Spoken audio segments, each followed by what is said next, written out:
Okay, well, here's my honest take on the iPhone 5 concept. It looks very sleek and stuff. I like the appearance on it. I never had one to try, but it'll be fun to actually have a hands-on feel of it once I actually do get a chance to try it. After the zombies have and the hordes of Apple fans have, no offense, have actually done their deeds and gotten their devices, I'd be glad to try it out.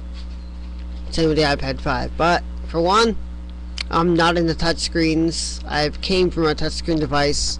I'm sure y'all remember the Pocket PC 6700. Yes, I used to have that until it died. It bricked. And I couldn't get it back. I tried everything, even going to repair shops. Wasted about 3 years ago. I basically wasted $300 on getting that thing fixed. Nothing. Nothing. Not even a warranty exchange could do it, and they actually ran out of it. And of course, yes, I was with TELUS Mobility. But I'm just gonna say Verizon's new well, I'm not gonna say new, but iPhone 5 is basically gonna have 2.5G. You know what I'm saying? 2.5G, right? That is basically CDMA or WinXT video. Same thing. You cannot do voice and data at the same time unless you have Wi-Fi activated. But with the other carriers like GSM, if you're not on EDGE or Edge, you can have voice and data at the same time. Basically, what I'm saying is, if it's on HSPA, it's pretty good. My TELUS phone can do just that. And yes, I'm a BlackBerry user, but I got no offense on iPhone users. I have a few family members that do have iPhones, and they are actually quite neat, and they are based on a Debian, sorry, I'm gonna rephrase that. They are based on a Debian subsystem. They are mostly open source anyway. But like anything, I don't like lockdown platforms, so I tend to choose what best fits me. And so far, it's been approximately a year and a half, basically around 2 years. I've actually had a BlackBerry. First a Pro 8130 and now a 9700. My goal is to run it to the ground till it no longer works. I'm sure most of you iPhone users have probably done that. You probably still have the first generation one, and you probably run it straight to the ground. But let's say the iPhone 5, let's get to the point here.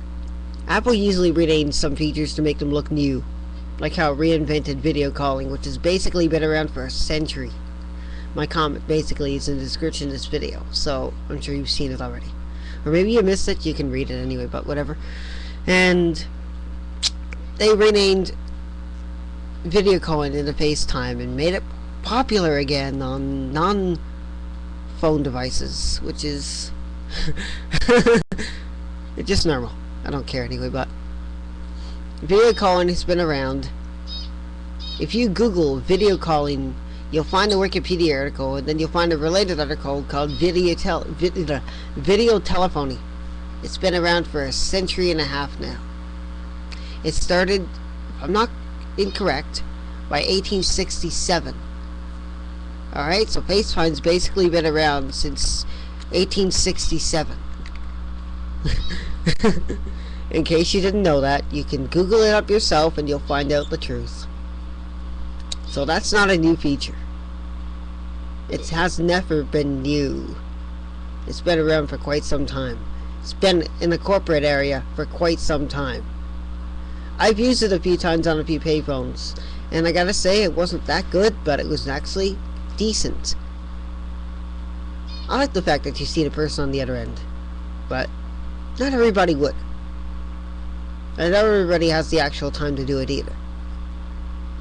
Because they have to run, like basically you have to hop in their car, basically hop on the bus with their phone. They don't want to be looking at the phone. They're tripping over their feet, tripping over the curb, slipping off the curb, slipping, falling down the stairs. Well, you know, but it's all about opinions. The specs of most smartphones today are basically starting to breach the 1999 to 2000 highest spec computers era. I don't mind that, because I've been keeping track around the specs. It's been around that same area, except with dual core processors and blah blah blah blah blah, you know. The RAM hasn't breached the 1999 maximum spec error of 512 megabytes of RAM or 1 gig of RAM. The storage has, probably.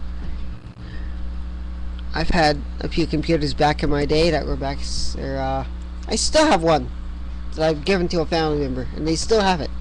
That had a 40 gig hard drive and 512 megs of RAM. Basically, that's what I'd say most Android tablets haven't even breached yet.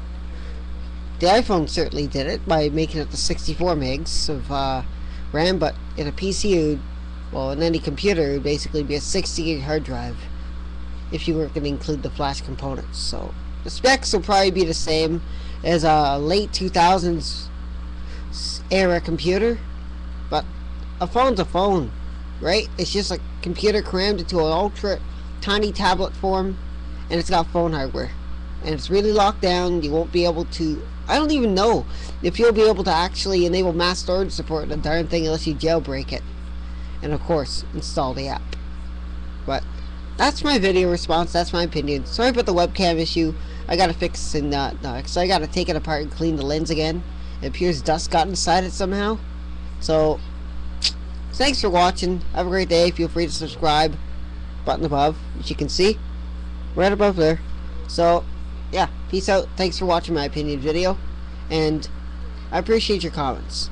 Don't care what they are. Don't care if you go all fanboy on me, because I'm an obvious BlackBerry user, and I'll show you. I don't even think you can see my BlackBerry. No, doesn't even look like a BlackBerry. But just being honest, well, have a great day. Oh yeah, and happy Valentine's Day.